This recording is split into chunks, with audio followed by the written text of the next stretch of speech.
Tianjin Boobs, Tianjin bareng orang-orang belajar sekarang, bareng sama gue Josephine Lauren Olestra, dan hari ini kita kedatangan salah satu tamu spesial lagi, yaitu adalah Ci Keisha Karen. Halo Ci. Halo. Iya, jadi Mm, Ci Keisha Karen ini adalah seorang mahasiswa, udah lulus sih Ci ya kemarin ya? iya, Heeh. angkatan COVID. Angkatan COVID, oke. Nah, jadi Cikesha ini jurusannya itu ada di musik gitu ya. Ada di Tianjin apa tuh namanya kampusnya agak susah tuh kayaknya ya. Mungkin Cikesha boleh kasih tahu tuh nama kampusnya apa tuh? Kampusku namanya Tianjin Conservatory of Music. Jadi Conservatory of memang Music. khusus untuk musik kayak gitu. Oh, Makanya namanya konservatori. mantep banget sih, gila keren-keren. Nah, Ci, kita tuh mau ngobrol-ngobrol nih, kita mau nanya. Ini kan menarik banget ya, jarang banget gitu ada teman-teman yang kuliah tapi jurusannya musik gitu ya. Dan Cici tuh salah satu yang mengambil jurusan musik gitu. Nah, mungkin boleh diceritain nggak nih awal mula kenapa tiba-tiba bisa masuk gitu ke jurusan ini dan ngambilnya di China pula, di Tianjin pula, kayak gitu. Itu gimana tuh, Ci? Oke, jadi memang dari kecil itu em, memang suka musik gitu. Awalnya discover apa ya, ada bakat di musik ini ya orang tua saya ya, credit to them lah. Mereka yang kayak support. Jadi dulu itu suka kayak nulisin temanku notasi-notasi gitu loh. Ini lagu ini mainnya gimana? Terus aku tulisin notasi gitu. Oh, habis itu akhirnya mamanya temanku itu yang bilang ke mamaku, anakmu ini loh bisa musik. Terus kayak, kenapa nggak dikasih les aja? Nah, mulai dari situ belajar biola, piano, terus terakhir itu belajar komposisi. Dan guruku yang komposisi itu memang lulusan dari Tianjin Conservatory of Music itu. Ya, jadi sebenarnya itu rekomendasinya dia juga, dan orang tua juga mendukung ke sana, kayak gitu. Nah, ini menarik banget sih ya, karena kan jarang banget nih ada teman-teman kita yang ngambil kuliah itu jurusannya musik gitu. Kayak kemarin ada teman kita yang ngambilnya perfilman gitu, jurusan-jurusan seni itu jarang banget gitu orang-orang minat gitu.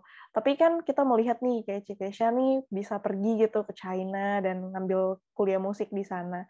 Mungkin ada nggak sih Ci kayak perbedaan antara kuliah musik nih di Indo sama di China gitu yang Cici tahu? Karena kan kalau di Indo juga ada nih kayak teman aku ada di kampus swasta gitu ya, dia belajar tentang nyanyi stereosa dan segala macam. Dan aku melihat kurikulumnya cukup baik gitu. Tapi apa sih yang membuat Cici akhirnya kayak, oh iya deh karena direkomen, ya udah deh aku mendingan ke China aja, ke Tianjin aja dibanding aku kuliah di Indonesia gitu. Ada nggak, Ci? Oke. Kalau dari nama aja, sebenarnya kan kelihatan yang di China itu konservatori, memang khusus musik. Jadi memang carinya yang sekolahnya itu spesifik di musik, jadi fokus gitu. Kalau setahu saya ya di Indonesia nggak ada yang spesifik khusus musik aja. Biasanya ya cuman ada satu sih ya di Indonesia kayaknya yang ada musik. Dan itu kan universitasnya ada banyak jurusan lain juga kayak gitu. Ya, Hmm. tapi kurikulumnya cukup bagus untuk kayak performance, setahu saya cukup bagus kayak pianonya, apalagi kayak yang musik-musik pop gitu oke. Cuman kalau komposisi saya rasa di Indonesia belum ada sih yang yang bisa kayak di luar negeri kayak gitu sih. I see. Iya, iya.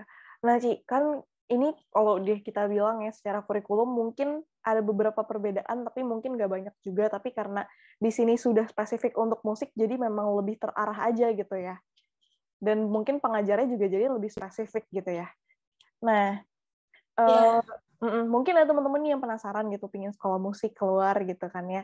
Eh, Kira-kira masuk ke sini tuh susah nggak sih, Ci? Ada syarat-syarat tertentu kah yang harus kayak, oh harus ada ini nih, harus ada itu gitu? Atau gimana nih? oke.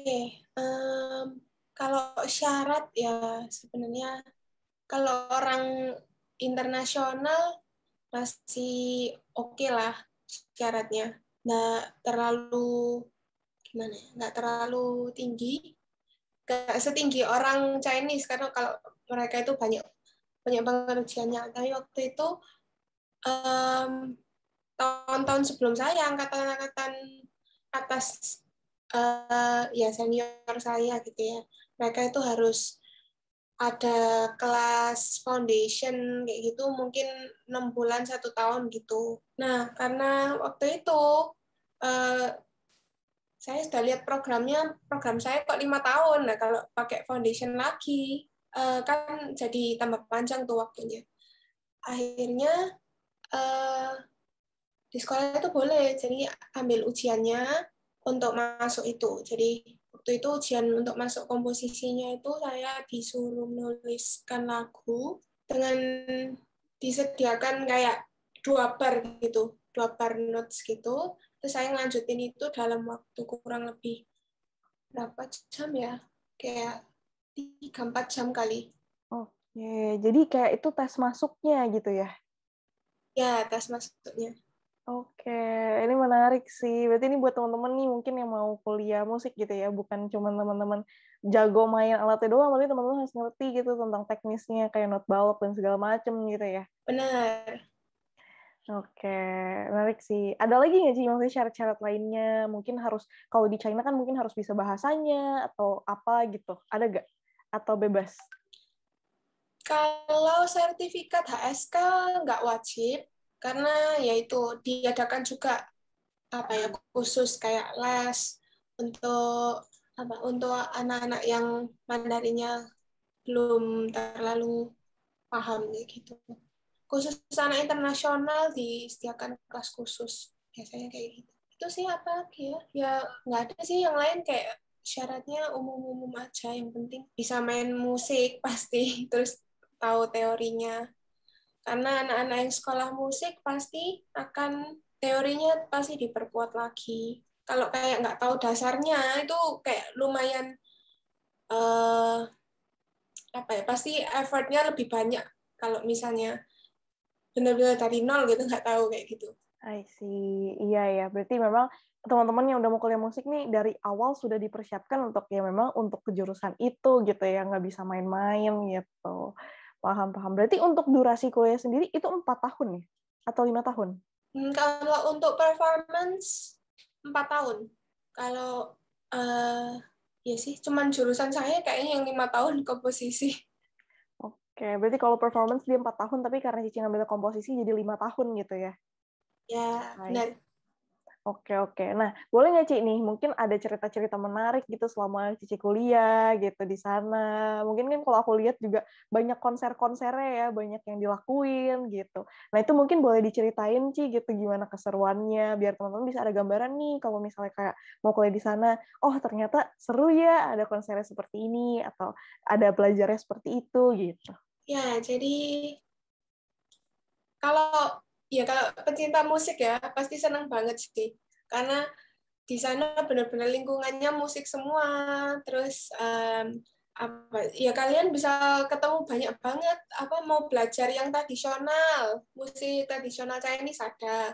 Mau ketemu yang belajarnya pop gitu, yang ngeband, vokalnya, alat musiknya semua ada. Terus apalagi klasik, klasik juga ada. Bahkan ada anak-anak teater sih di sekolahku itu sebenarnya, walaupun namanya Conservatory of Music. Terus ada anak-anak itu dance juga, gitu sih. Um, Terus pasti senang banget karena di sekolah itu banyak konser. Apalagi kalau waktunya lulus itu loh kan banyak banget yang ngadain resital. Nah selain itu juga misalnya ada konser di In-Yue-Ting itu di concert hallnya Tianjin atau di teater mana itu sekolah bisa menyediakan tiket gratis kadang itu ya nggak semua ya tapi tiket gratis kadang-kadang itu ada gitu jadi ya senang pasti kan lihat konser kayak gitu standarnya juga pasti dibikin yang sesuai gitu akustik concert hall yang ada ya apalagi yang punya pemerintah yang di sekolah juga cukup bagus sih ya pasti enjoy lah pokoknya kalau namanya anak sudah seneng musik terus ditaruh di lingkungan yang apa anggapannya habitatnya dia gitu Iya, iya. gitu sih. Berarti emang mereka tuh bener-bener provide ya dari segi misalnya kayak konsernya tadi sampai dibiayain loh, sampai dikasih gratis gitu ya. Terus secara tempat latihannya juga ada gitu ya, panggung konsernya, Iya, apa sih teaternya ya berarti ngomongnya. Teaternya juga ada gitu ya. ya, konsep hall-nya, Oh terus iya kan kalau hallnya. studio rekaman juga Oh, studio rekaman juga ada. ada. Oke, berarti memang teman-teman udah difasilitasi selengkap itu gitu ya. Udah Ya, nggak karena perlu memang ragu-ragu punya lagi. pemerintah sih. Berarti emang Mm-mm. ini tuh disupport sama pemerintah dari pemerintah Tianjin government juga ya berarti? Ya, memang apa ya? Tianjin Conservatory Music ini sekolah musik paling tua di China memangnya. Jadi ya sih disupport pasti, dan kalau nggak salah ya, Tianjin Conservatory Music itu peringkat ketiga satu China kalau dari antara universitas musik lainnya. Tiga Oh, atau empat gitu, saya agak lupa. oke. Berarti emang udah keren banget lah gitu. Keren sih. Nah, Ci, kalau misalnya nih kan ada banyak mungkin teman-teman yang masih ragu gitu mau masuk ke jurusan musik gitu ya. Mereka kayak masih mikir, aduh ntar tapi karirnya gimana, ke depan gimana, dan segala macam. Mungkin kalau dari Cici ngeliatnya ada nggak nih, kayak kan selain tadi mungkin udah secara fasilitas disupport sama pemerintah dan sama sekolahnya gitu ya. Ada nggak nih mungkin kayak pemerintah bisa support juga secara karir atau segala macamnya gitu. Untuk karir, pemerintah supportnya lebih ke anak-anak lokal sih. Cuman kalau untuk selama studi, supportnya itu beasiswa itu lebih banyak untuk anak-anak internasional gitu. I see. Um, ya kalau karir sih ya sebenarnya di Indonesia ini enak sih. Maksud ya tanpa tanpa support gitu pun cukup enak di Indonesia karena lapangan pekerjaan bidang musik ini kayak masih sedikit banget orangnya. Ya kalau kita-kita yang anak musik itu tahu karena apa ya, misalnya ini contoh kecil lah ya, misalnya kayak anak-anak job gitu, job wedding gitu kan. Kita kan biasanya sering kan job-joban kayak gitu. Hmm. Itu yang ketemu ya, oh yang main ini lagi, oh yang main itu lagi, pasti kayak gitu. Circle-nya kecil ya. Oh ya, jadi sebenarnya nggak apa ya, masih luas banget gitu lah. Nggak banyak orang yang terjun di bidang musik ini. Nah, memang ya kalau di luar negeri lebih kelihatan, sudah lebih diapresiasi. Ada konsert hall yang layak, maksudnya sesuai standar ya, akustiknya, penataan panggung, dan ya sebagainya lah ya. Di Indonesia baru ada satu yang seperti itu, cuman apa ya, ya menurut saya ini apa ya, butuh perkembangan aja sih Indonesia itu. Jadi oke lah untuk karir ini, mungkin awalnya apa ya, tergantung bidangnya juga sih. Kalau misalnya kayak lagu-lagu pop gitu kan banyak, masih ya masih oke lah. Kalau bikin-bikin kayak jingle itu kalau mau apa secara komersilnya itu oke. Terus kalau yang masih jarang itu lebih ke yang masuk di industri perfilman. Kayaknya itu lebih jarang deh. Sama di game. Jadi bikin, mereka kan butuh musik kan. Game itu kan selalu ada musiknya. Terus Hmm. film juga. Kalian bayangin aja nonton film nggak ada musiknya, kayak krik-krik banget, ini apa sih kayak gitu. Jadi Betul, musik itu betul. juga elemen yang penting. Ya, ya itu sih kalau peluang karir kurang lebih di Indonesia. Jadi ya selama kalian benar-benar passionate di musik, benar-benar enjoy kerja musik, oke sih kalau mau seriusin itu. Wih, mantep banget sih. Iya sih. Apalagi kalau teman-teman udah punya passion-nya gitu ya, udah pasti kayak udah gas aja, jalanin aja, pasti bisa gitu ya. Benar sih, karena di bidang seni saat ini memang di Indonesia tuh masih kurang banget ya. Aku sendiri kan memang cukup tertarik sama perfilman juga. Jadi memang untuk pekerjaan-pekerjaan yang seperti ini belum banyak gitu, apalagi kayak anak-anak muda zaman sekarang gitu kan masih masih berkembang gitu, masih terus berkembang gitu. Sedangkan mungkin Ya, kayak di negara-negara benar. lain sudah lebih maju dan sudah lebih kayak ada gitu, strukturnya udah ada dan segala macam. Karena kita masih berkembang, jadi potensi kita dan peluang kita juga masih lebih banyak gitu ya. Menarik sih Benar ini. sekali. Mm-mm. I see. Nah, ada nggak nih, Ci, mungkin tips and trick gitu loh, ya Cici mau kasih nih ke teman-teman kalau misal teman-teman mau kuliah musik gitu, apalagi misalnya mau kuliah musik ke China, ke Tianjin gitu. Oke, tips and trick untuk kuliah musik. Ya, kalau bidang seni, khususnya musik ya, pasti jawabannya hanya latihan, latihan, dan latihan. Karena itu yang apa ya? Yaitu moto semua pemusik sih. Karena yang kita apa ya? Yang kita usahakan supaya bisa semakin bagus itu kan lebih ke dengan latihan itu kan muscle memory kan. Um, Kalau kamu latihan setiap hari itu jadi muscle memory. Coba nggak latihan beberapa hari itu pasti kaku semua tangannya. Hmm. Nah, kalau komposisi ya sama latihan, latihan nulis lagu sebenarnya supaya idenya itu apa ya lebih gampang menuangkan idenya. Kalau di sekolah itu diarahkan gimana idenya ini bisa jadi satu yang terstruktur kayak gitu. Jadi idenya nggak oh habis ini A, habis ini B, habis ini C, D, E, F, G udah nggak nyambung semua kayak gitu. Jadi di sekolah itu lebih kayak diarahkan oh ada strukturnya kamu kalau bikin seperti ini itu kembangkannya ke arah sini gitu. Iya sih, ya cuman latihan sih sebenarnya jawabannya kayak gitu. I Dan see. banyak dengar itu penting banget. Nggak cuman anak komposisi yang perlu banyak dengar musik, anak perform juga supaya bisa dapat feel-nya, karena musik itu dasarnya kan feeling gitu. Jadi banyak dengar supaya dapat referensi untuk apalagi kalau mainnya jazz atau pop gitu kan banyak improvisasi. Nah itu kalau nggak banyak dengar akhirnya kayak sedikit gitu kayak idenya di situ-situ aja kayak gitu. Itu sih. Iya, bener sih. Apalagi aku sering denger kalau kata orang-orang, kalau kata pemusik katanya, not cuma ada 8. Mainnya di Iya. situ-situ lagi, di situ-situ lagi gitu. Jadi masih Benar. tergantung dari kitanya mengimprove dan menginovasikan itu gimana gitu ya.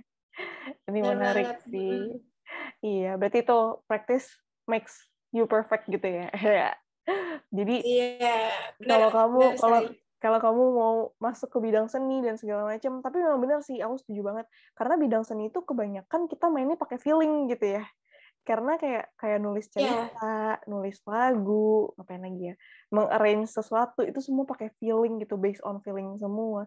Dan memang orang-orang juga menonton itu karena rasanya gitu, karena wah ini nih feelingnya kuat nih, jadi bikin itu kayak apa ya? Jadi kayak ada ikatannya gitu antara si penulis ya, dan si pendengar gitu ya. Ini iya, menarik banget. benar banget. I see. Oke, Ci. Mungkin terakhir nih, boleh nggak kasih nih pesan-pesan buat teman-teman gitu yang semisal nih teman-teman pingin kuliah musik gitu ya, pingin mencobalah untuk terus gitu berkarya gitu. Nah, ada nggak nih pesan-pesan dari Cici gitu? Ya, kalau kalian memang benar-benar benar-benar passionate, benar-benar suka untuk menuangkan rasa dengan musik, itu kejar aja sih. Um, Bisa lah, maksudnya kayak, walaupun kadang kan orang mikirnya kayak, gimana ya di Indonesia ini kok kayaknya susah dihargai lah, atau taste musiknya mungkin nggak sama taste musiknya sama kalian kayak kejar aja musik itu bahasa universal satu dunia bahkan gitu. Jadi kayak ya nggak terkotak di Indonesia juga. Sekarang kalian dengerin K-pop kan juga belum tentu ngerti gitu. Tapi kan buktinya tetap aja kan yang dengerin orang dari mana aja gitu kan. Ya kejar aja mimpinya untuk jadi musisi, jadi komposer, atau apalagi jadi audio engineer mungkin. Ya pokoknya dengan latihan dan banyak dengarkan musik, saya itu aja sih. I see. Thank you so much loh Cikesha. Abis ini juga Cikesha bakal kasih video performance di Cikesha kan ya. Jadi kita bakal puterin habis ini juga. Buat teman-teman, thank you so much yang udah nonton, yang udah sharing-sharing bareng sama kita. Jangan lupa juga teman-teman buat follow Instagram kita di PPIT Tianjin. Dan follow juga Instagramnya Cikesha di @keisha.karran, KEZIA.KARRAN. Oke, nanti kita juga terain di description bawah ya teman-teman ya. Thank you so much. Jangan lupa juga subscribe ke YouTube kita di Gravity. Thank you guys semuanya. Bye-bye.